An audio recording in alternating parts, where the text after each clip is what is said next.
I'm Isyander. And I'm Coda. And today we're going to be talking about these are the hardest Marines to paint, period, I would say.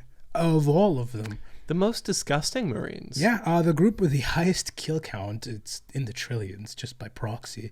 They are Disease and Depression Incarnate, the Death Guard. So make sure if you ever play them on the tabletop, you make sure not to shower for 3 weeks beforehand. You'd have to. Nurgle would want you to. Stay unwashed.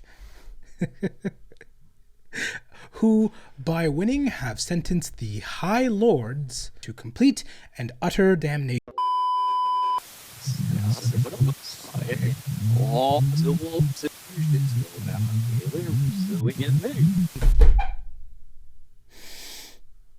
That was weird. Yeah, I don't know what that was. I'm gonna pretend that didn't happen. That's what we're gonna do. We're just gonna move on. There are new options fresh out of the presser, with the choices being the Sautek Dynasty, Tau Crisis suits, the worst fates in the Imperium. There are a lot of them, aren't there? Oh, that one's we're gonna have to do multiple. That's a topic we can revisit however many times we need to. And lastly, we're going to experiment by kind of throwing a battle into the mix, but really it's the planet of Armageddon. Maybe we'll cover every single time it's been attacked. Maybe we won't. Maybe we'll just cover the planet, but it's just the general planet of Armageddon. You know how this works. Top 3 get made. Last one lines up in the losers bracket with Abaddon. I would love to see why we keep assaulting the planet of Armageddon. You're going to hate the reason. You're going to hate the reason why it seems unnaturally cursed. It's called Armageddon. There's more. Leave it alone. There is more to it. I will tell you right now, that's not its original name. Okay. What's its original name? I'm not going to tell you. You can find out if they get the episode. Sound off in the comments if you want to see that. Before that, did you know you can also put your thumb on the scale, getting a bigger say in what gets made, as well as twice as many episodes every week, access to the Discord, and live streams, as well as bloopers if they happen? You can do all of that and support the show by heading on over to patreon.com/IsyanderandCoda, where you can get not only this week's bonus episode on Typhus, but a whole year. God, it's been like a year and some change now. That it has. Yeah, like 52 whole episodes that's a lot of sorry, I just haven't done the math on that. 52 whole episodes that have never and probably will never see the light of day. We have the Death Guard there. We have Siggy there. We have a lot of it. We have Slaaneish's bedroom in there, fun fact, because we definitely couldn't cover that here. And you can see all of that and more by heading on over to patreon.com/IsyanderandCoda, all while helping us keep this show running. For those of you that are already there, thank you so much. And for those of you signing up as I speak, thank you very much. And now let's begin with the guy who's had their eye on them since birth. Since birth? Yes, Grandfather Nurgle. He was the first to look at him, not even Dad. Okay, there's a crackpot conspiracy theory that the Primarchs were not made by the Emperor's hand, and he had to steal something from Chaos to make them. So, which would explain some of their weird warp chicanery. Yes, it would, but that's not the topic of today's episode. How a Primarch is made? No, we're not getting into that. What matters is mommy emperor and a daddy emperor love each other very. No, it's not even that. There's a lab involved. It's not. When a mommy chemist and a daddy chemist love each other. Sure, let's go with that. He is the only chaos god I could say probably in canon is both chapped and covered in a thin layer of phlegm all over his body. He's disgusting. You can't debate. He's reviling in every way. I challenge you to find good-looking art of him. You will not be. Or let me rephrase. Well, the art's good. Appealing art of him. Something that makes you go, I would love to eat off that surface. You will not find a single bit of art. And that's kind of his whole shtick. I mean, there are followers of his that in canon will kill a regular man just by their smell alone. Just sniff death immediately. It's the SpongeBob Am I Ugly episode. Yeah, exactly. His garden reeks like you went around. Oh, God. Did you just cringe at something you wrote? No. Let's try this again. His garden reeks like you went around a smash con and bottled every streak you found at the bottom of a chair. It's disgusting. disgusting. He's sticky, he's icky, he's very, very gross. It's a hard sell up front. Probably the hardest sell of any Chaos God, I would say. Because, I mean, just look at him. I really wish you hadn't just said he smells like bottled skid mark and smash con. And yet, that's what his garden smells like. It's Also- good fertilizer. Awesome. It's good fertilizer. Oh. Yeah, no, up front, he's one of the roughest cells out there. He is famed for having weeping sores. Famed. Yeah, famed for them. Famed. They are remarkable. I guess, weeping sores haven't been famed since the days of leprosy, but Yeah, no, okay. he's good. I mean, like, there's one of my favorite followers of Nurgle was on his shoulder and just slipped off and fell into the pot. Ew. Yeah, that's how it just Disgusting. Yeah. It is unideal. His whole thing is death, pestilence. It's his very, very, very clearly expired bottle of jam. That's Rot, what he loves to do. decay, and gross. Yes. So, how on God's green earth does he get anyone into the front door?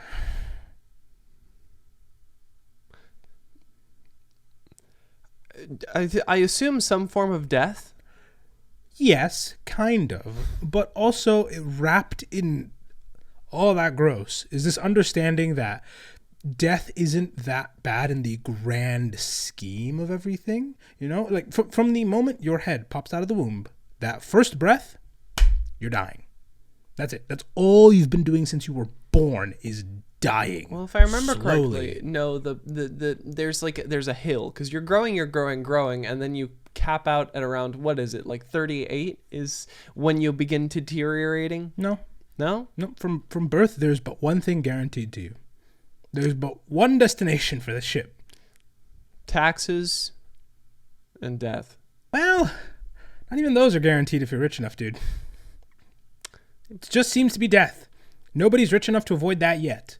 Except for maybe Walt Disney, if you believe that theory. So, have you not heard that? That his brain is in a jar somewhere? Yeah, at the bottom of Disney World. He's There's just a- frozen somewhere under there. There's a Futurama episode where they take that to its logical extreme. And by episode, I mean it's kind of an overarching theme across the series where we just took famous people from now and put their brains in a jar and Their they're heads still in alive. a jar. It's their heads in a jar. What does your head contain? No, but like What does your head that is contain? very different from the crackpot conspiracy theory that Walt Disney's frozen underneath Disneyland, and the whole reason they made Frozen the movie is so every time you look up Disney's Frozen, you get that and not the other thing. Those are two very, very different leagues. Okay, That's one gives us a very funny president, and the other just is implausible. I would say probably.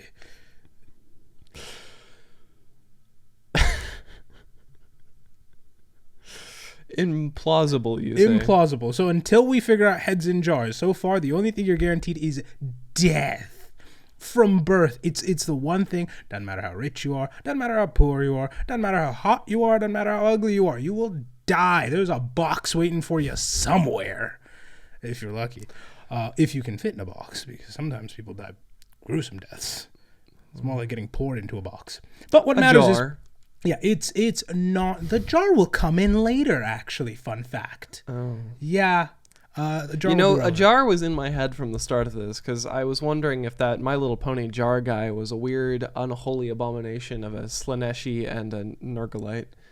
Yeah, more Slanesh than Nurgle is what I will say. Well, jar had to get on top of the space heater somehow. So with death being the only thing you are guaranteed, why bother fighting it?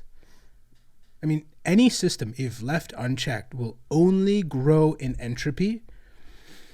Human nature is nothing but failure.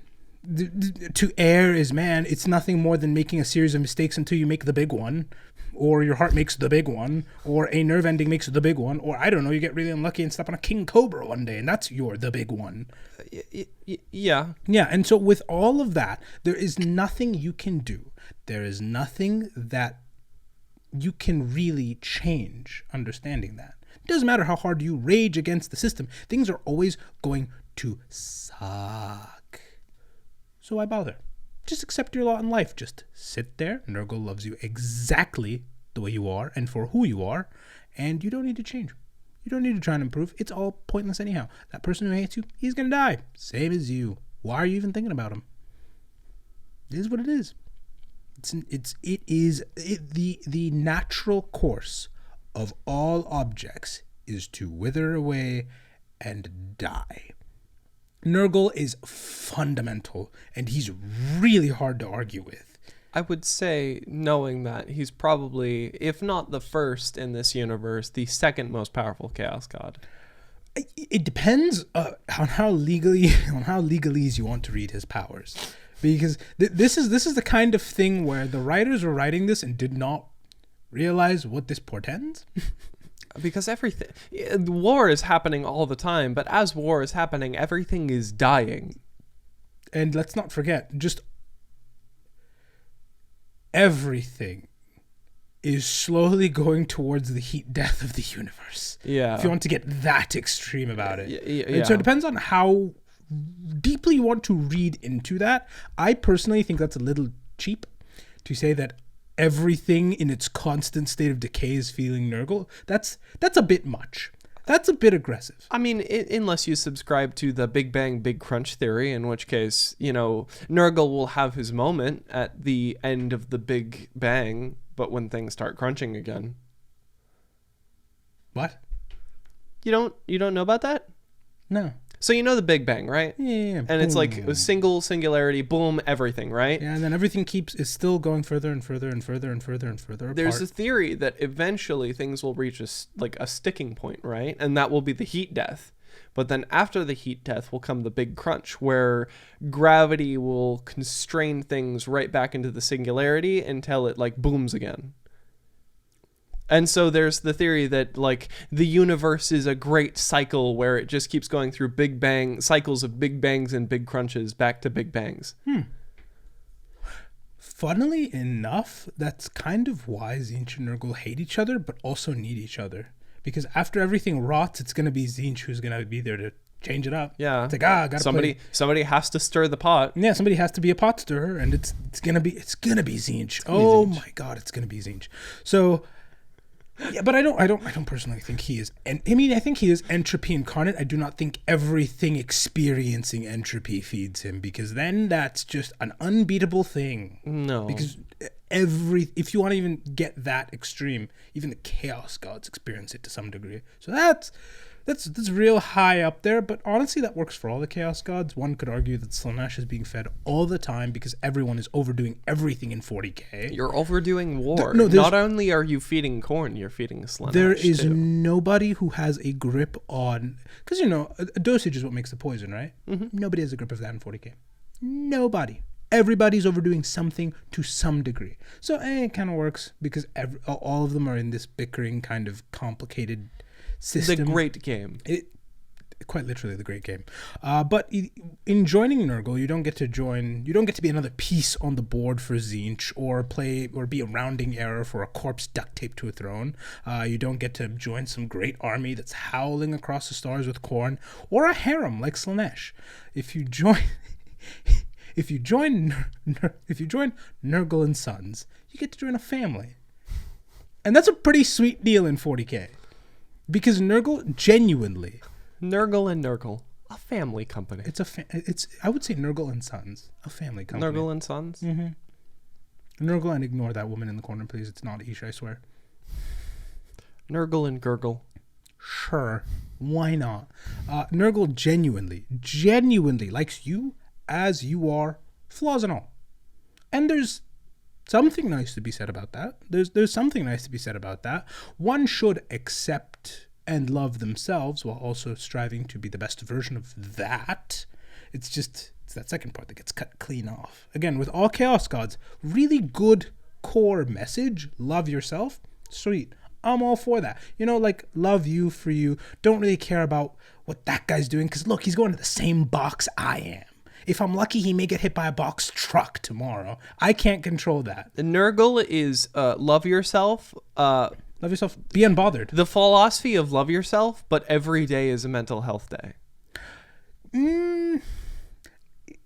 Not even every day is a mental health day, because a mental health day implies that you are cognizant enough that you are building up in stress or anxiety that you need a separation from whatever that is. This is not that. This is sitting in your basement with hot Cheetos. No, but I mean, we all know somebody who has taken mental health days. Sorry if you just caught a stray, by the way. There's nothing inherently wrong with sitting in your basement with hot Cheetos. There is something wrong if you do it for 40 years. Every once in a while, it's not that bad. That's what I mean. We all know someone who has taken the mental health day to the logical extreme, where every day 365 40 years is a mental health day. Yes, Nurgle is. That's what I mean. Nurgle is very that he will. The only saving grace really for Nurgle is as you rot away, he will still love you. He is that person who, in a really twisted way, wants to grow old and gray with you, because he's okay with that. Except you won't really grow. You'll grow old and green. Yeah, you'll grow green more like old and gangrenous. Yeah, and even towards the end of your life, you will be filled with life, because every Nurgle follower is a colony. With Nurgle, you'll never be alone, and that's kind of comforting in its own way. It's really nice if you ignore the actual puddle of pus in the corner there. Oh yeah, that's Phil. We're never gonna get around to mopping that. Sorry, it came with the Don't building. mop up Phil. He's there for a reason. He's got a job. Yeah, and so that is the guy who has his eye on them. that is the person who wants them badly, and just keep that in mind as we go through this, because probably second to the World Eaters only, this is the most just clearly destined for Chaos Legion out there. Just gift wrapped so nicely by the Emperor. Here you go. I'm okay with you taking this one. I mean, listen, the World Eaters actually had an intention within the Empire. No. Because even in the role as conquerors, they weren't as good as Horus. Yeah, fair enough. Or Gilliman. Fair enough. They're just very good at. Oh my God! It is. So I guess each of the Chaos Gods got a gift wrap present. It's the World Eaters feel like how people describe Mike Tyson's punches, where there's a phone book to the left of my head, and then you hit me with a baseball bat. Oh. It's just a very unpleasant and visceral singular blow. That's it. Every time somebody mentions a punch from Mike Tyson, I can't stop myself but think about the one time Steve-O wanted to get punched by Mike Tyson. I wish he did. And the way he accomplished that, because Mike Tyson said... Wait, did he really get punched by Mike Tyson? No. Oh, okay. Mike Tyson said, no, I'm not going to do that. Okay, fair enough. I will actually just kill you. Yeah, probably. So what happened is he negotiated with him, and he had Mike Tyson stand with his hand in punching position, and he jumped into it. I remember this. He sprinted at full force into his fist.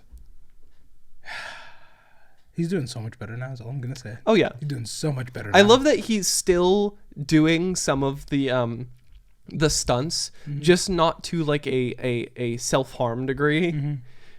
Not a porta potty on a slingshot degree. No. As soon as he stopped doing the whippets, it seemed like it was all up from him. Oh yeah, that's why he was like doing that. We're just gonna move on. He was doing so much. Like, have you seen the videos where he talks about his feuds with his neighbor? We're just. He punched a hole through his wall in his apartment with a broom and started screaming at his neighbor while high on whippets. We're just gonna. Steve-O is so up right now. I'm proud of him. That's quite the come up. I didn't know it was that low. Wow. Oh yeah. Good for him. Most people do not beat that demon. You know that picture of him screaming on the floor with a bunch of. He recreated it with greens. I know that. That was just like real life for him for a little bit. I don't doubt it for a moment. I do not doubt it for even a second. That's anyway. Before the Legion ever even met Mortarion, they were pretty tough guys. They're really, as far as any space marine, you punch him in the face, he's doing great, he's doing fine. These guys are always weirdly strong, because it wouldn't, because if a space marine punches another space marine, they're still gonna get rocked, they're gonna get destabilized by it. These are like the one group where another one could rock a death guard and they just stand there. They just take it. It just didn't seem like they felt anything. And so they were used as this kind of slow and heavy infantry with insane endurance and stamina. If every legion is kind of supposed to be one part of the Emperor, these are like his just physicality, effectively. He's the part of the Emperor. They are the part of the Emperor that watched the Wall, the one Dark Souls video, and then just the Emperor watched that video, said that'd be cool, and then made guys. Well, you have to remember, when I say it's the Emperor's physicality, in all the books, up until the last Heresy book, you don't see the man sweat. Everything's easy to him. And these are, I'm not talking light. I'm talking leap atop a mountain, behead a man. Easily. You see him in combat, and it's a moderate inconvenience at best. And so when these guys are mirroring that, it's scary. Sure, they didn't get the speed, but it couldn't be perfect. Yeah, it is what it is. What matters is they keep trucking, and that is... A slow charge forward is still a charge forward. Yeah, it's just this unbreakable wall, for lack of a better term, that's will not stop until you are ground to dust. The wall. Yeah. The wall. If the Iron Warriors are iron within and iron without, these guys are just tungsten, and hopefully you can't breach it. Hopefully you can't breach it. As soon as because Morty landed on... I'm trying to think if every traitor landed on a death world. No, but he did. Sorry, I just had to think through it here. No, not all of them did, but he was lucky. He landed on a death world. This world's whole sorry, shtick, it was just that delivery. No, but he did. He did. His whole world shtick. Thankfully, unlike Angron's, it was not due to the death of the middle class. That's good. There was a middle class on this planet. It's a kind of... So the way Barbarus works is there is this horrific toxic gas all over the place, and it is the higher it's very light. So the higher up you go, the more of the air is just replaced with this. I see. It's not like the bottom's great. There are all kinds of horrific predators that live there.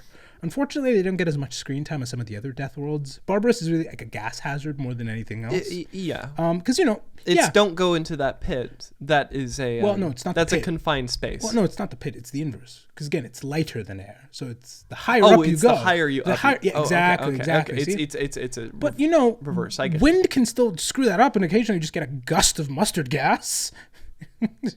So it's Gustard gas, yes. So it's still fairly dangerous whether you choose to climb the peaks or not. And that's the main thing that is. I'm trying to think because they do definitely because it's very. There are psychers who rule over this planet, and it's not clear if they're aliens or they're humans or they're hybrids or they made a deal with something. But gene stealers. Sure, probably. What matters is they're really, really, really strong psychers. What? Oh, there's... For God's sake, don't do that. Okay, ready? Mm-hmm. Also, you can just ask, are we recording? And I'll go, yes. Ready? Fuck, because I don't know where I was. You motherfucker, just say something. Oh, okay. Fuck, God damn it. I had just said gene stealers. Yeah, we'll go with that. Yes. Yeah, we'll go with that. Probably gene stealers. What matters is they're very, very strong psychers, and they rule from atop the mountains because it's unassailable. None of you Nobody's going to come up through this mustard gas and get me. None of you losers can survive this. I'm built different. Ha ha. You keep going down there and farming. They're tyrants, for lack of a better term. And the higher up you are... theme. Yeah. The higher up you are, the stronger you are to survive that gas. So there are some who reside within reach, kind of. They're still psychers, so nobody really deals with it. And then there's the one head guy in charge on the tallest peak where your armor will decay if you so much as look at that peak wrong. So he's a whole problem. One day he's out on a walk, skip, jump roping, whatever, and he finds a baby. Weirdly high up. Crying, but not dead. He's immediately invested in this plot line because that's not normal. What is that? What is that? And so he takes it in, and that baby... That cradle should be silent. Yeah, the cradle should not... No. What's going on here? Yeah, it's unideal. That baby wound up being Mortarion. I figured. Shocking nobody. And it grew up, it rebelled against Dad, and did the whole Primarch routine of, I'm going to unify my planet. And he does get a good chunk of most of the overlords, except for his dad. Because like I said, he's real high up there. He is real high up there. It is around this time that the Emperor shows up with he's the consummate showman. So when he arrives, it is like a whole cavalcade of ships arrive with him. Just a beaming pillar of light on the surface of the planet. He proclaims himself as a master of mankind. There are like 10,000 titles read. The custodies arrive. And Morty does not care. He hates all of this. I just want to kill my dad. Please leave me alone. Yeah, precisely. To which the Emperor says, can't do that. And Morty says, whatever, well, I'm not coming with you. And so the Emperor thinks and goes, okay, fine. If you can kill your dad right now, no training, right now, you can go and do whatever you want. You'll never hear from me again. However, when you fail, I will kill him and you'll work for me till the day you die. It's a raw deal. It's a really raw deal. Well, Morty thought he could. And so he decided to start climbing the mountain. It gets real gnarly. Like, it's a Death Guard episode. I have to be kind to them, but like Morty's on his hands and knees, his armor rotting away as he's like howling at his dad to come out and fight him like a man. Which his dad does come out ready to kill him because it's a Primarch on. Like, he's so vulnerable in this moment. He's just been hailing toxic gas for a question mark amount of time. Far too long. Far too long. Is longer than most, but still even Morty, he's not strong enough to survive this. And it seems like his dad is going to kill him right then and there when the Emperor goes, no. I cannot replace that one. I have 19 more. They were all expensive. No. Yeah, he's irreplaceable. And just, I'm talking in the most embarrassing way possible, bounds up the mountain, beheads him with a single blow. And it's a kind of blow where he didn't even swing. My sword was just sticking out as I ran past him. Yes, it's so Morty hovels his way up the mountain and desperately tries to claw at his dad. Mm-hmm. And then Big E just anime sprints up the hill and cuts him down. Yes. This chafed Morty. It would chafe me. To no end, but a deal's a deal. And Morty on his hands and knees just accepts, and that's how he joins the board. Cool. I'm sure he loves this. Yeah, he's fine for now. Morty can accept strength. Morty can, in fact, accept strength, and it just seems like the Emperor's far too strong for him to do anything about. So that's how he joins the Imperium, and the first thing he does is he starts moving in recruits from his homeworld, who take that Legion's toughness and crank it up to 11. They become slower, but a lot hardier, and they take on this love for chemical weapons. Really, it's a very... Geneva Conventions. Yeah, it's more like the Geneva Suggestions. It's that entire scene from Spec Ops, everywhere they go, pretty much. You know the white phosphorus scene? No. Horrifying. Don't recommend it. But yeah, that's the kind of stuff they just... Is that a movie or a game? It's a game. Yeah, not great. Well, they do not really seem to care much for collateral damage. They will always go to the most toxic, just death worlds with more toxic weaponry and leave just fine. They had chemical flamethrowers that were straight up illegal to use, but they used them all the time. Flamethrowers are illegal to use right now. Yes, and they took incredible pride in this. Flamethrowers squared. They at the time they were described as ugly and they're described as ugly, vicious, and hold on, here we go. At the time they're described as ugly, vicious, but tenacious. There is nobody else I'd rather have on my side in a war of attrition, and there's no one else I'd rather not go against. And that's said by somebody who knows about the Iron Warriors. So they are quite potent. Yeah. It's not anything to sneeze at. Unfortunately, this does mean they're kind of relegated for a lot of the time before the heresy to just showing up on a planet, committing war crimes, and leaving.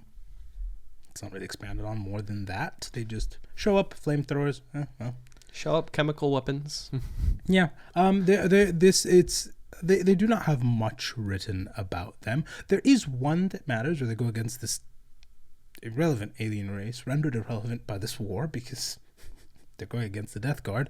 I was going to ask, is it like the Tau or the Eldar or the... No, just extinct now. Yeah, the Jorgal. It's so irrelevant. That name, may it enter your ears and leave it. The fact that I have not heard of them thus far... So totally irrelevant. But I figure this was just, they're gone now. What matters is they moved around poisoning planets with chlorine effectively. Just planet to planet to planet to planet using that kind of weaponry. Who better to send than the Death Guard? Because chlorine, that's just what the rooms smell like. I mean, they're the kinds mixing vinegar and... do not do this. They're the kinds mixing vinegar and bleach to air out a bathroom. The amount of TikTok videos I've seen of people cleaning toilets with a mixture of bleach and ammonia. Don't do that. Don't do that. Don't do that. Don't do that. Don't do that. Fun fact, don't even try to, and I know this from experience, don't try to clean, if you have cats, don't try to clean cat pee with bleach. You will create mustard gas in your room. Yep, but that's just what the Death Guard used to lightly deodorize a room. So this is the perfect assignment. Whoa, it smells like a pool in here, and then their face just knocks over onto the table. No, they're fine. I cannot undersell their chemical weapons specialties. I mean, they all do air breathers, so that is part of it, but also they're just that tough. It also helps that these aliens were psychers, so they hate... Well, Mortarion hates that. Mortarion and everyone from Barbarus hates that. Everyone from Earth... It's actually a little bit of a schism, because Mortarion really doesn't like psychers, but the ones on Earth are like, what is Big E if not a psyker? I mean, the guy's sword's on fire, for goodness sake. Who else does that? Who else does that? Who else has a flaming sword? So they were pretty okay with it, and other legions are using librarians all the time. So they're like, I don't get it, but Dad really seems to hate them. So, like, he's got... There's some colorful pejoratives for them he keeps using, and I'm uncomfortable. But sure, okay. Yeah. Like, the official stance in the Death Guard is that there are no psychers in the Death Guard. They had a special department that they went to learn how to suppress their powers. Conversion camp. Yes, precisely. They did beat these aliens with almost complete ease, I'll be honest. But what matters is, the reason I even mentioned them, because they're super irrelevant, is because they give the captain leading the charge, one Nathaniel Garro, a vision of the Death Guard raining virus bombs on what look like the Death Guard. Death Guard attacking Death Guard? It's very odd. Why? But, I don't know, probably just weird alien stuff. Moving along now. Won't be relevant again, I promise. From this point forward, Morty was slowly changing the numbers in the Death Guard to almost exclusively being recruited from his homeworld, coming with his biases. And he really believed that he had a real chip on his shoulder. He believed coming from Barbarus inherently made you tougher. He kind of viewed anyone who came from not a death world as being a little soft. So, and to be fair, the guys from Barbarus were really tough. They were really tough. So I can kind of see where he's coming from. And they already had like this through the... What was the king who did that? Was it... No, Midas was the one with gold. Who was the king who poisoned himself slowly? Greek. Poisoned himself. I know what you're talking about. He it would just microdose poison until he slowly built up an immunity, and in a cruel twist of fate, he was captured and wanted to kill himself but couldn't because poison wouldn't work.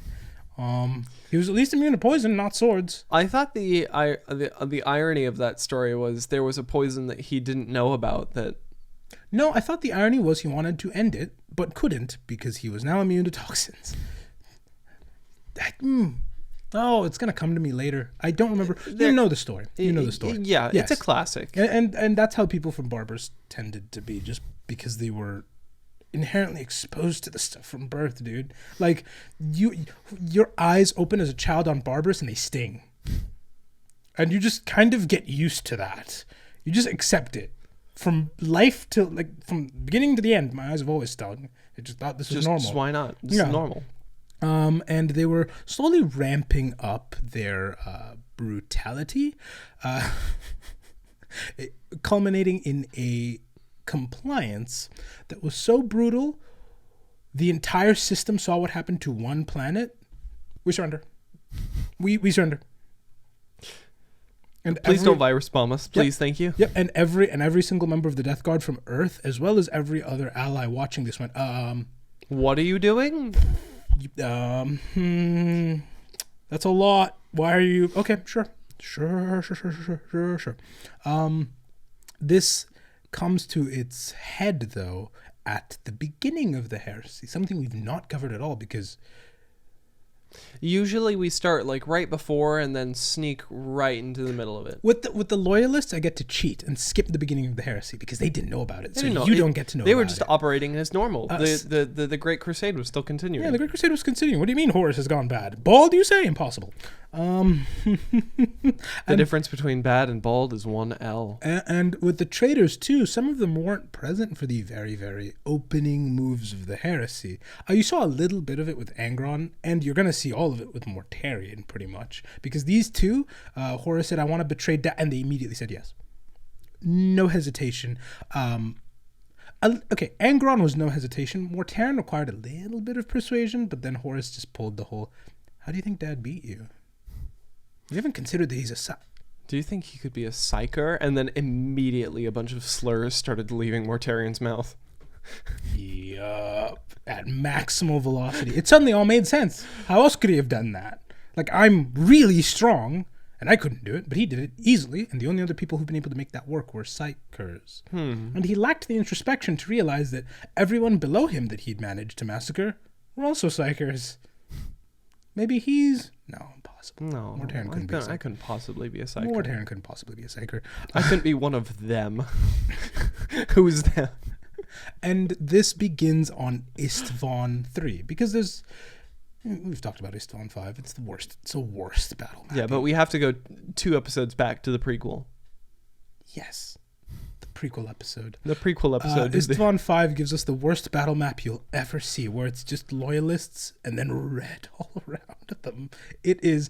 I love that map so much, because nothing sells me on Horus being good at tactics as how screwed the loyalists are. You should never see a circle on a battle map. And it's not a tiny circle, they're surrounded. It's thick. The exterior circle is twice as thick as the interior one. It is jarringly bad. Yeah. One look at that map and you know what happened there. But Isstvan III was them dealing with a problem before Isstvan V, because not every single traitor was all aboard. And in Mortarion's case, quite a few of them weren't on board. Up to a third. And it was pretty much all of them who were born on Earth were not. A whole third? Yes. Damn. Yes. And then there was also, all the psychers who were kind of always unloved by Dad. So they're kind of not on board for this too. So there's quite a large contingent of them that will not go aboard the heresy. And Mortarion knows this. And Mortarion kind of hates them because they're not real men. They weren't born on Barbarus. I had to walk uphill both ways to school through mustard gas. So what is Mortarion to do except pull off the worst massacre, I think, in Imperial history? What they do is they need to quickly and efficiently get rid of these loyalists before anybody can catch on to what's going on. So they go up to one end of Isstvan III, which really conveniently, the governor there had just said, hey, we're going to fully declare independence from the Imperium, which never ends well. Spoiler alert. Declaration of independence does not work against the Imperium. Just no. No matter how much tea you throw into space. Well, the equivalent is if we declared independence and the UK had nuclear bombs. Ah. While we were still in the 18th century? Yes. That is the vast difference. We can make it. I love the optimism. We're losing a Virginia, though. I promise you that. We can make it.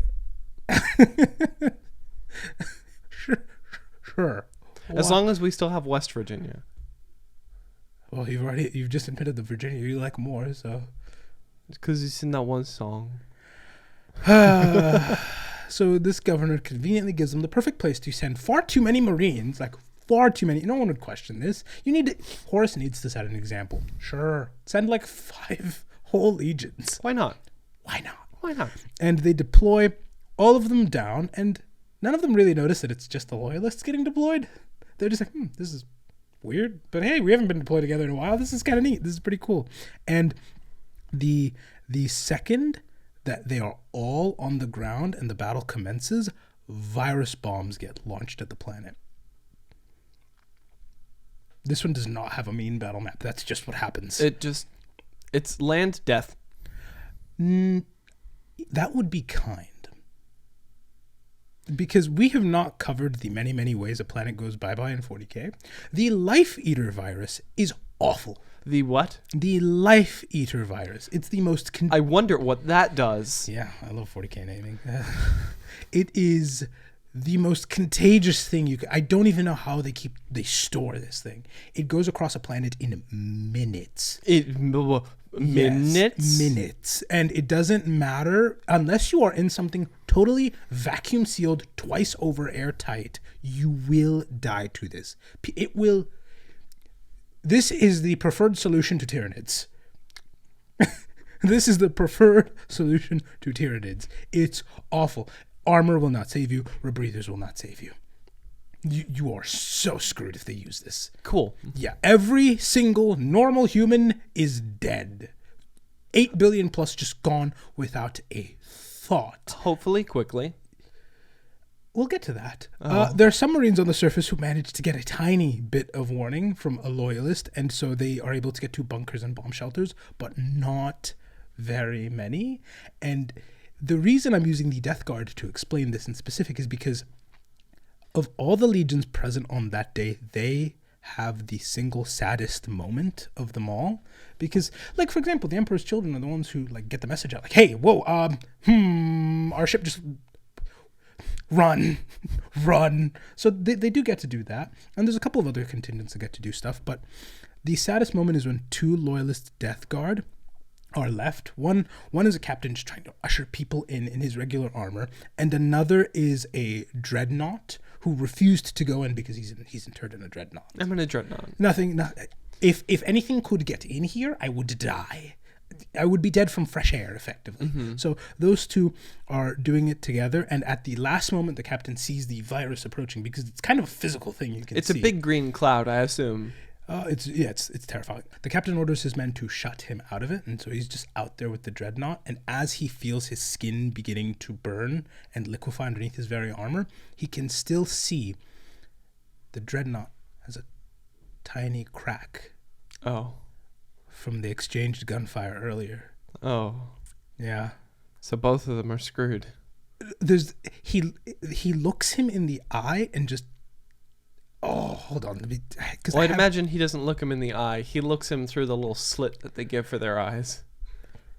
The mail slot. It's not just the fact that he sees him through that tiny slit. It's the fact that that's one of the last things he sees as the virus blinds him. And one of the last things he hears is, we'll go together then, shall we? And the dreadnought picks him up as he's quite literally liquefied. Like, it's described as his lips and tongue are dissolving. And as the systems are on the verge of shutting down, the dreadnought just says, this death is ours. We choose this. We deny you your victory. And with a single burning impulse, a tiny generator overloads, and there's a small star that's visible from space. Oh. Mm-hmm. I assume that was an attempt at just burning all of the virus in an area? No, they died on their own terms. I see. And oh my God, look at it. There's such good art. Oh, there's art of this exact moment? It's heart-wrenching. Oh, I love It is that. heart-wrenching stuff. I mean, it is a fate that scares Space Marines, and the fact that this dreadnought knew that there was, because he has access to the systems. He can see that it's cracked and was still like, nope, it's a veteran's job. I've lived a long enough life. I've served the Emperor. Only in death does duty end. This is how it's going to end, on my terms. And in the middle of just all of this murder on a planet, you just see two guys who got to choose their fate. And it's visible even from the bridge of Horus's ship. And I do quite like that. That's a good moment. It's a very good moment. It's the Death Guard's heroism that you don't see anymore. You never see that anymore. And it's very, very, very present in the beginning of the heresy. Because while the rest of the Death Guard are busy fighting on Isstvan III, because some made it into the bunkers, and long story short, Angron makes planetfall. Not many survive after that. Yeah. Not great. All you had to say was Angron makes planetfall. Yeah, that was it. Thankfully, one did, and his name is Nathaniel Garro. Nathaniel Garro. That guy who got that vision that definitely didn't just come through. Yeah, I see that. Yeah, and he hightails it so fast towards the Emperor just to let them know what's going on. And I cannot not mention this, because if it was not for this one member of... the heresy would have been such an easy victory if the Death Guard were not traitors. But by that same merit, the heresy would have been a complete loss if it wasn't for this one Death Guard. And it's because nobody knew what's going on. This was Paul Revere screaming, "The British are coming! The British are coming!" Yes, except instead of just running through, because here's the problem: the first Primarch he bumped into is quite literally known as the Wall. The Wall. Yeah, it's Dorn. He's real stubborn. He is real stubborn, and he has the difficult job of telling him... We need a brick in here with a happy face painted on it, and that could be Dorn. Yeah. Or not really a happy face, but more like that standard face where it's just a line for the mouth. Imperial Fist standard issue expression. No, Dorn is very stubborn. He does not really like... He likes Horus. And it's a really tough sell when a guy from the Death Guard arrives, clearly wounded, saying, "Oh my god, they've just killed like a third of my legion. Horus has gone traitor, as well as most of your brothers. And along the way, a bunch of my guys died and were reanimated by something in the warp." Oh. Huh. Mm-hmm. Hmm. To which Dorn says, "Stop these lies. Stop it. Stop it. You're not. I believe the direct quote, I believe he tells him, like, "It is such a shame. How low can this legion go to allow someone like you into their ranks?" God damn. Yeah. Horus was really popular. And this is just Anne Marine. He hadn't lost his hair yet. Yeah. He still had that mullet going. He was so proud of that mullet. Yeah, it was business in the front, party in the back, man.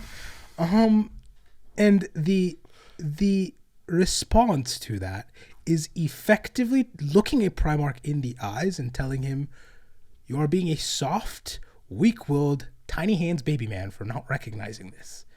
It is very, very clear, and you are just blinded by your love for your brother." Garro just pointed at Dorn and just started screaming, "Baby man, baby man, Well, baby." He asks Dorn if he's gone blind, because only one struck with such a terrible affliction could not see what's about to come. To which Dorn goes across the room and shatters his armor with a single blow. Like, he's gonna die there. And he still, because he's a Death Guard, stands up for more. Huh. Like, it took stones to do what he did. I mean, even Gilliman was able to liquefy a single Space Marine in one punch. Well, it's also, Dorn was holding back there because he kind of knew it was true. He just wanted to take out some aggression on this random Death Guard. Yeah. That poor Death Guard. Yeah, that poor Death Garro. Guard. But yeah, because of him, they got to figure out the heresy was going to happen. And kind of the perfect person got to find out too, because Dorn is the one you want to give the most warning to so he can start assembling all the Legos together, you know? Like, this set says about 12 to 16. It's going to take me that long to assemble it. A man is going traitor in the Imperium. Quick, build the big wall. Yeah. Well, I attend. Hey. Then you start hearing. You're going to add that all in post, won't you? I wish I was good enough with Photoshop. You know that animation in the Lego games when they're building something where they're just like leaned over and just their arms are their arms are flailing forward as pieces fly to what's being built? Yes. Dorn. Yes. Dorn. Yes. You get the image. It's not a Dorn episode, so I'm not going to... It's not just walls. It's quite a bit more, but yes, that's the effective... Wall. There's quite a few of those. Quite a few all walls. The bricks are the same color, but it's... No, standard issue bricks. They're all the same color. They have to be. No. They have to be. He's that specific? He's that specific. He's not just going to build the strongest thing? No. It has to be the same color? There's aesthetics to it. Look at his stuff. The guy walks around in solid gold armor. Like they do. His stuff does look good. Come on. From this point onward, the Death Guard are pretty much all traitor. They are constantly bumping into the White Scars. It's kind of like this nice narrative foil thing of the fastest Marines to ever live versus the slowest Marines to ever live. The tortoise and the hare. Yes, the Marines that hit you so hard you can't believe it, and the Marines who can take the blow. You know, it's a really fun kind of cat and mouse game that they get to do. They get to also split, which is something that doesn't happen often with the Legions, where their first captain, a guy named Typhon, kind of goes and does his own thing without Morty really knowing. He was a born psyker and actually the first human that Morty ever interacted with. Really? Yes. He was locked up with a psyker tormenting him because, this baby's got potential. Nyuk, nyuk, nyuk. Like, villain stuff. Like, he's locked in Doofenshmirtz and core. Like, it's not a good childhood. He didn't see people for a while until he broke out. But Typhon was the first guy he met. He is a very powerful psyker who's taken quite a while to get a hang of it. Obviously keeps it hidden around Mortarion, but as a kid, whenever he threw a fit, things would start levitating, plants would start dying, and he always heard this weird little voice whispering to him. I wonder who that is. Hey, buddy, it's me. I'm your grandpa. I got some gifts for you. Precisely. And this voice he finally began to understand as the grandfather after meeting a swell guy who inducted him into this neat warrior lodge. Cool. Erebus. Everyone loves Erebus. He's fantastic. This is not He did nothing fault. wrong. It's thanks to Erebus, a vision from an old hag, and just a general disillusionment of being the right-hand man to somebody who hates you for you being you. Because being a psyker is a genetic... You can't control... You're born a psyker. Just with few exceptions, you don't get to become one. I mean, there's a MacGuffin that can make you a psyker, but that's it. That's all. Other than that, you're the born a psyker or you're not. And it seems to be a fairly genetic thing, too. So it's like if two psychers get together, then it's... You know what I mean? This is just an immutable trait of someone's very being. That they have no control of. And the person you look up to the most hates you for. It's like being a lefty and then... Back in the days when lefties were burned like witches. You know, funnily enough, I recently looked into that. I guess left-handed restrictions, like the social stigma, very fresh. Like the killing of that, very fresh. Okay. 70s. Huh, really? Yeah, 70s is when we stopped like being to people who were lefties. Weird. Yeah. Yeah. Did not know that. Morty never stopped. Morty never stopped. He kept the hate train going. And so... Morty cut your left hand off if he saw you writing with your left hand. Yes. And so, with that being the only family he knows, Nurgle's whole offer seemed pretty dang sweet. The rough part of it is being a door-to-door salesman for Nurgle and Sons is not pleasant. Most people are not thrilled at the idea of being infected by every disease ever, everywhere, all at once. And Morty especially does not like anything witchery related. And so there was no real way he was going to convince them to hop aboard. There's no way he was going to ever win them over with words. So he kills every navigator. Awesome. He frames them all as part of this grand conspiracy because Morty's kind of paranoid. Part of this grand conspiracy where Dad was going to use them against us. Trust me, trust me, trust me. I can navigate us, don't worry. Remember, I'm always kind of a psyker. And he does. He gets controls of everything and navigates them into the warp. Left turn, right into Nurgle's garden. Cool. And then shuts the maps off. Awesome. Yeah. And he just calmly takes a seat as hordes of flies, some the size of dogs, rush into the ship in clouds so thick they look like they could physically bowl you over. No, thank you. Each one being a carrier of the destroyer plague, which is... I wonder what that does. It's a gnarly. He has no choice but to sit through it, but not all of you do. You can skip to the timestamp provided right here if you do not want to hear about what the destroyer plague does. It destroys you. That's the long and short of it. But if you're still here, the plague is the most painful thing imaginable. These hordes will burrow under your skin, and you will feel the entire life cycle happen. Oh. From sting to burrow to growth to multiplication, as more and more of them burst out and start the cycle anew. Mm-hmm. Anything shy of bone is dissolving, eyes gain the consistency of sunny side up eggs, eardrums are shattered as they burrow clean through them, and armor just sloughs right off as the skin attaching it just does the same. It's gnarly. Mm-hmm. And because the Death Guard are so physically tough, this does not kill them. Which is worse. Instead, it leaves them doubled over, howling in pain. And I'm just going to say this louder for those of you in the back. This is the Death Guard. Doubled over and howling in pain. They are the toughest Marines, period. Physically speaking, there's no contest. There's no debate. Physically speaking, nobody is as hard as these guys. They have jumped on grenade. There is a psyker in their group who has jumped on a grenade for a Sister of Silence. You know, the things that make psychers rip their hair out and would rather end it all than be anywhere near Sister of Silence. A psyker Death Guard jumped in front of a grenade for one of them, ate the full explosion, and then got back up in a week. They're tough. They are hardy people. They use mustard gas as a cleaning agent. There is nothing they cannot deal with, and within seconds, I'm talking seconds, of being in Nurgle's garden, immediately they start folding.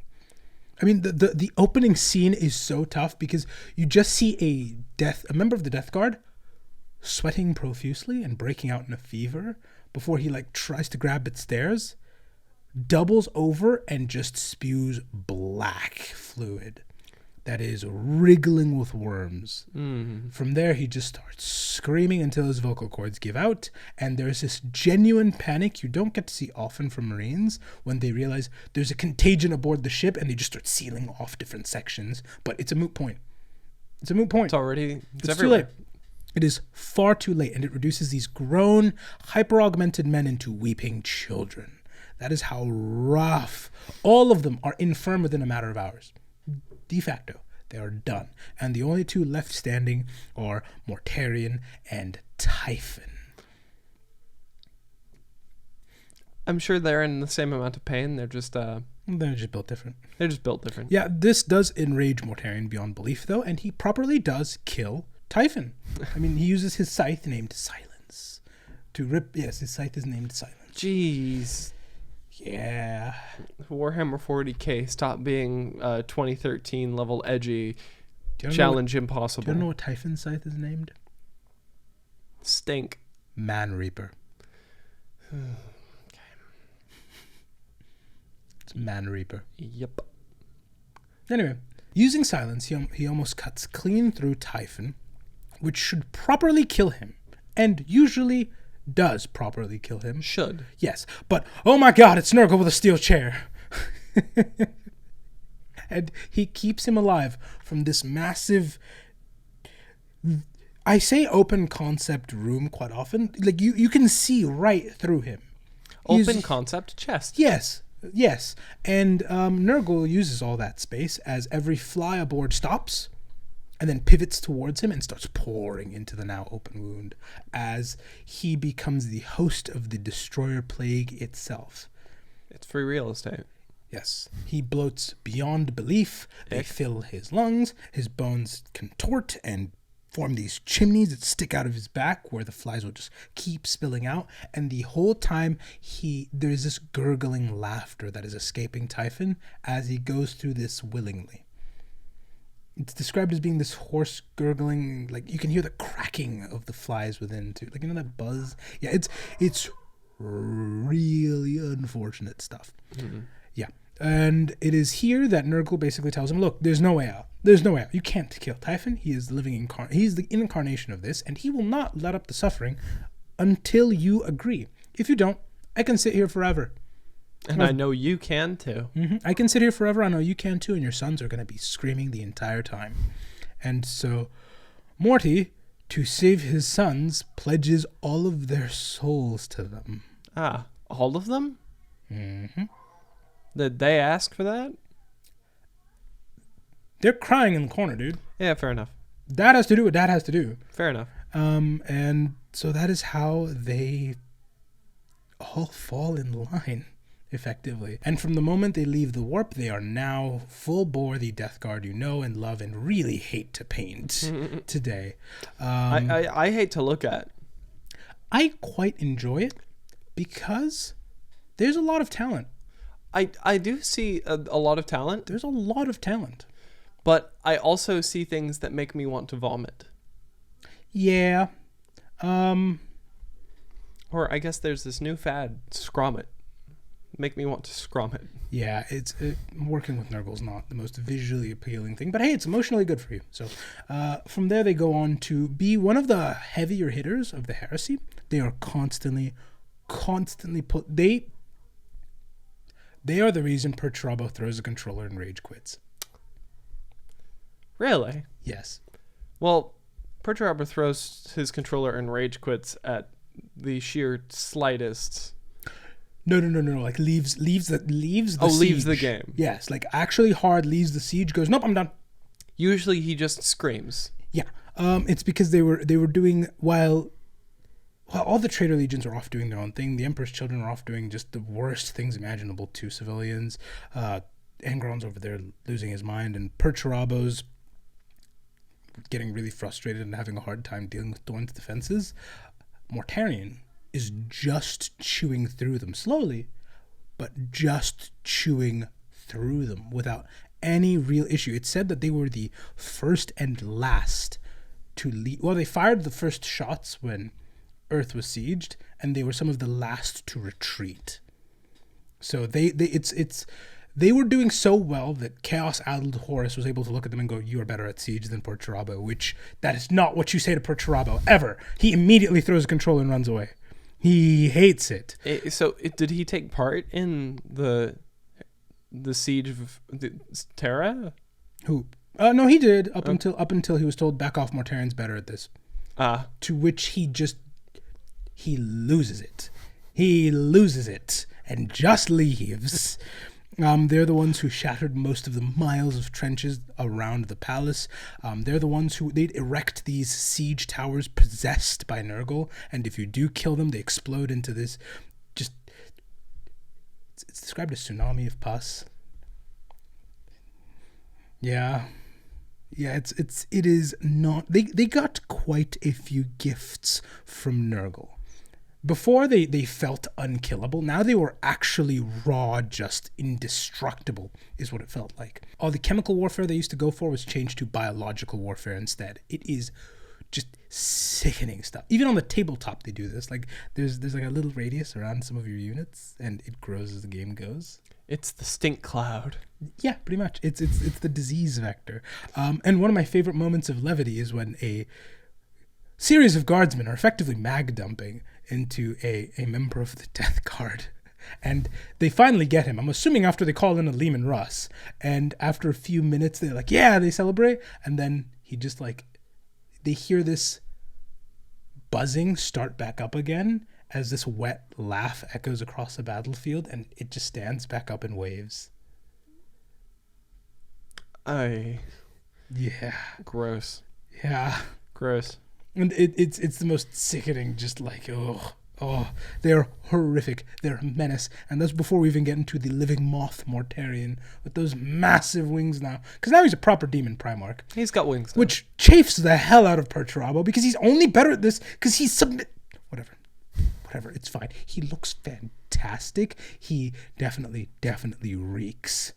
But oh my god, does he just... run a full line through most of the defenses until he bumps into the Khan, at which point they kind of mutually lose to each other. And by mutually lose, I mean the Khan beats him.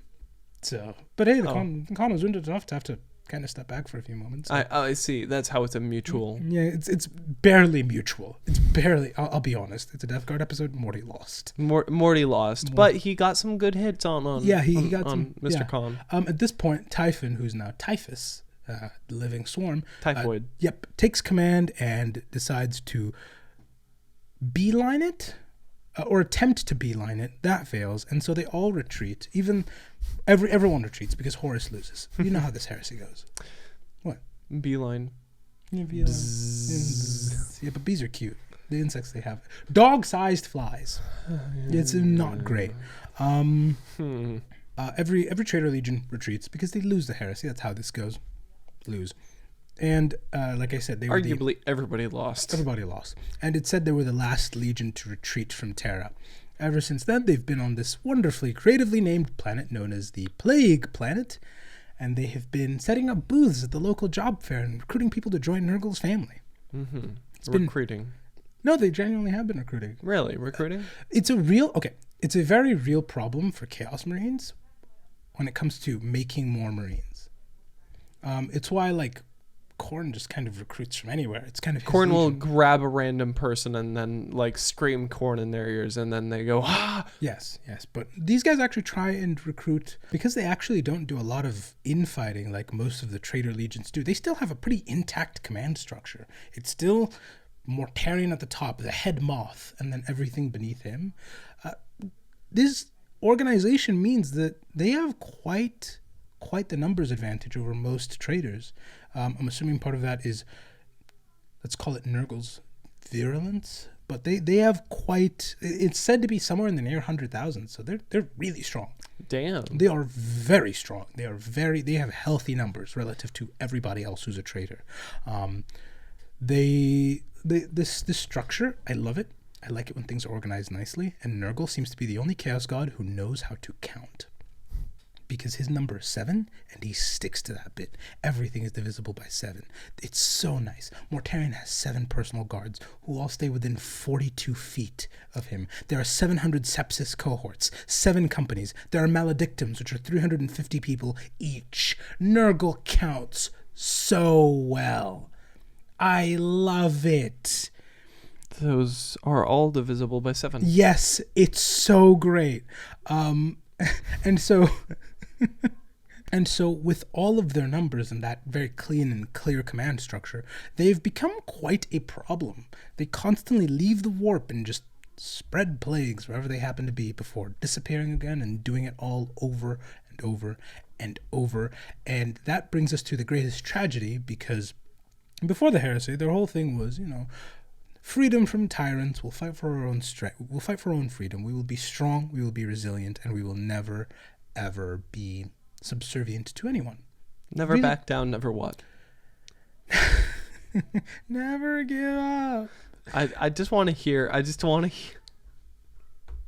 Nurgle screaming at Mortarion. Yeah, never back down. Never what? Never give up. Never back down. Never what? Never give up.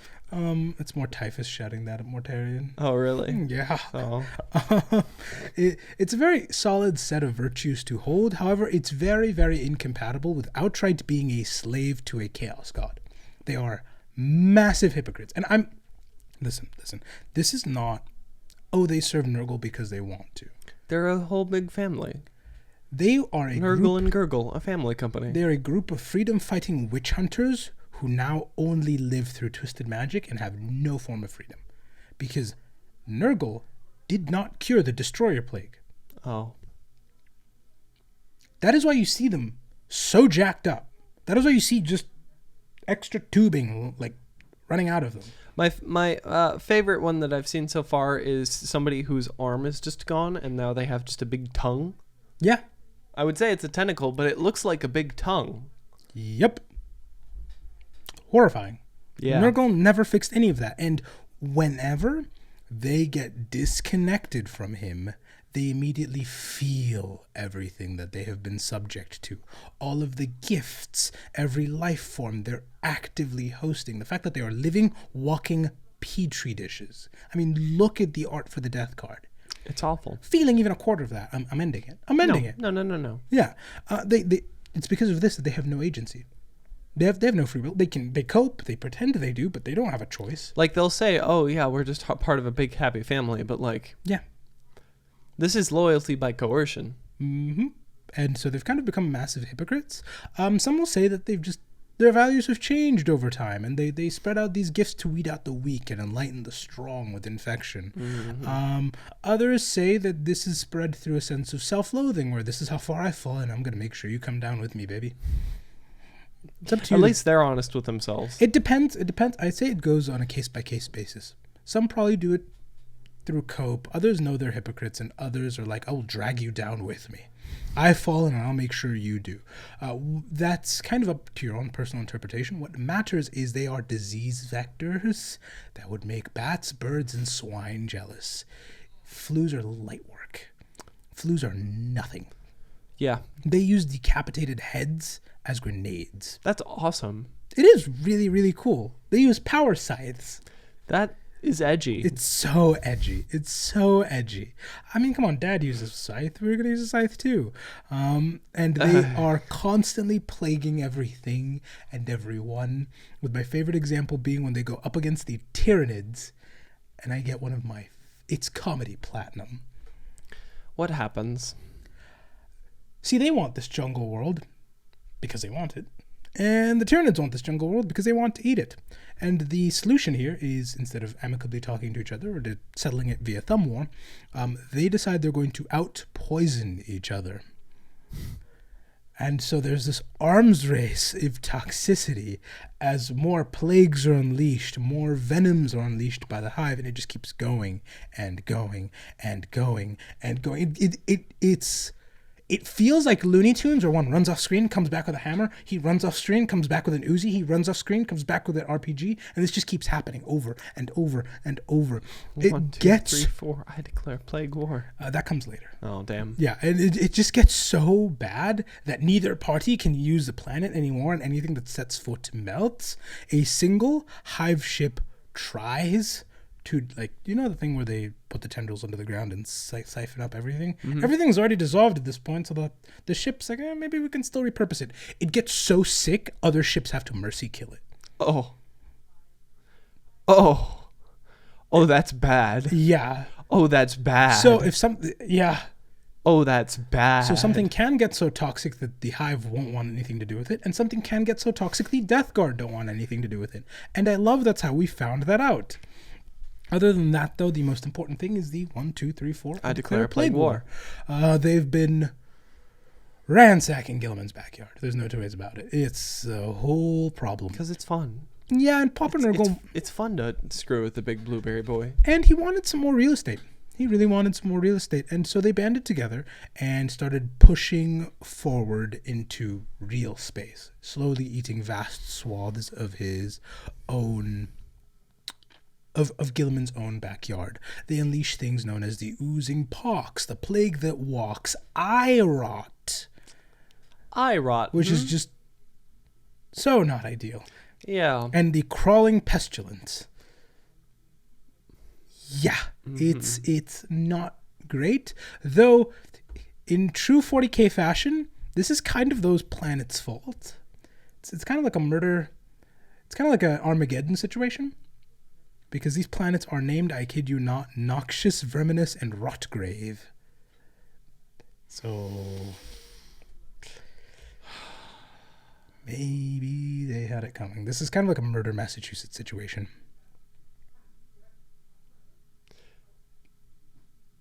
I can't anymore. Just stop telling me planets' names. It's so much fun, though. Stop telling me planets' names. They're so good at naming planets. What do you mean? They set up this tiny little empire within Gilliman's own empire, and they call it the Scourge Stars, which is a really cool name. That's kind of a cool name. Right? And this unites all the Death Guard as they push forward to just eat as much of this space as possible. Consume. Yeah, pretty much. Typhus is doing this because Nurgle wants him to. Morty's doing it because he's always wanted to break that Boy Scout. Different reasons. They wind up working together anyway. And it does go really well. A whole world that supplies a vast swath of food in Ultramar is now useless. Because they got to it, and there's no amount of food preparation, food safety course that's going to fix that. No. Yeah. They got the bread in, and it was not just moldy, it was a brick of green, which is something I've seen before, by the way. Have you? Oh, God. Oh, yeah. I used to work in restaurant adjacent, and we had... you've seen Japanese shokuban, the sweet bread that uses eggs for the batter. Yeah. It's usually like a cube. Mm-hmm. Some got left in a very warm and moist cupboard high up. Oh, God. For 6 months. Nice. And it looked like exactly what you'd expect it would be. Nurgle would be pleased with that one. Nurgle would be pleased with that one. It was hairy. Yeah. It was probably hairy, wasn't it? It was more just emitting a fine mist of green wherever it traveled. The Death Guard do that. Like the thing that you see in cartoons that like what's the dirty dirty guy from the Peanuts cartoons? What's his name? I have no idea. He's always like trailing gross with him wherever he goes. I can't remember his name. Anyway, you only see that kind of things in cartoons where there's like a cloud of green that follows something gross. You never see stink lines in real life. I saw stink lines in real life. Yeah, it was disgusting. That's pretty much exactly what you would expect that to look like. That's a very vivid description, I should say. It's horrible. Just a green brick of what used to be bread emitting stink lines. Yeah. So that place, known as the Garden of Ultramar, is now pretty much useless. And they now start attacking the shipping lanes because we can't fight the Ultramarines up front. It's not going to end well. No, they got too much logistics. Yeah. And so let's deal with that. And so they do that. And it's going really, really well until row your boat gently down the stream man decides to get up from his nap. And it does not go well. They immediately start losing world after world after world so quickly it's unfunny, and they try a Hail Mary pass to try and get at this one planet that Guilliman quite liked, but if it had worked, it would have isolated Ultramar. Long story short, did not work. It did not. Did not work. Mortarion did manage to kill Guilliman outright. Then plot armor, he got resurrected. So, it's not great. Dad showed up. Yeah. Maybe. Probably. Yeah. Probably. What matters is the ghost of IRS future was saved on that day, and Mortarion ignored an order from Nurgle because at that point, yeah, sure, they were kind of going even with the Ultramarines, but the other three Chaos Gods noticed what Nurgle's up to, and so they just started putting pressure on him. And so he's like, "Hey guys, come back right now. Everybody else noticed. We need you back now." And Typhus just, "Okay, sure, Dad. I'm on my way back." Mortarion was like, "No, I can kill him." Failed at killing him. And in the process, got a good chunk of Nurgle's garden burned. So it is no wonder he's in the timeout jar right now above the fireplace. You mean above the space heater? Nurgle has a fireplace. He can afford it. He doesn't need a space heater. But it was a space heater. Sure, why not? As a final trick up their sleeve, there's this death world that nobody was really paying attention to off in the corner, because who wants a death world, right? That they had found and just started infecting it with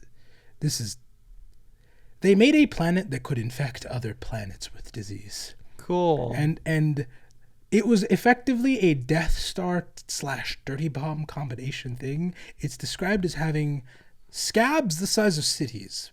I don't know how you managed that, but they did it. Yeah, like you could just walk on them. It's real gross. And the whole plan was to just kind of move it into the middle and just detonate it with a wet squelch. And best case scenario, now Ultramar is useless. It's great. That doesn't work out either, because the Imperium goes, "Whoa, what's going on there?" You said scabs how big? The size of cities. You could walk on them. Burn it. Yeah. They fire a planet-killing missile into it. It kills it immediately. Really cool. Kind of stupid. Kind of reaching. But Nurgle's been reaching lately. I mean, the Death Guard are currently fighting on the planet of Metallica, where they've unleashed computer viruses. Come on, that feels... Listen, I get it. Nurgle is infection, but like a computer virus. A computer virus on the planet Metallica? It's a bit contrived. It's a bit contrived, but I will accept it. I will accept it. What's the virus called? Thunderstruck? Maybe. It's not impossible. What matters is, even though Morty's kind of sidelined right now in the timeout square, they've been really active. They are consistently very, very problematic every single time they show up. And there are times where people will just see their ships and hang themselves. Because I'd rather do that. I mean, dude, their ships have their ships don't have armor. They have inches of living skin on them. No, thank you. Their ships shed. Their ships have a hairline. Like that. They're the only people who can say my ship needs to go to the dentist. It's got an ingrown. They're so gross. They are so gross. It is said you're not walking through hallways. You are walking through innards. The thing gurgles. It's not great. It's super not great. No, thank you. There's art of it. It's unappealing. No, thank you. Yeah, I mean, it's not like the usual. You hit it and there's an explosion. It's again like a really wet squelch. Nope. Yeah. And that's kind of what they've been up to for the most part, being terrors upon the Imperium, the symbol of the Emperor's endurance and resilience, becoming nothing but death, decay, and ruin. Which, kind of fitting, considering the guy's stuck in a chair. Yeah. Yeah. It's pretty much just a skeleton now. So he has been rotting, decaying away. Mm-hmm. And it's... As everybody in the Imperium says, never change, please, please, please. Yeah, it's quite fitting, honestly. It's quite fitting. But what do you think of the Death Guard? Ick. Gross. Disgusting. Keep them away from me. I think they're pretty cool. Listen, I think they're cool thematically, but... Can't wait for the episode on Nurgle Demons. It's going to be so much fun. We haven't even covered their units. They have so many weird units. I'm going to need a bucket. Well, you made it through this episode just fine.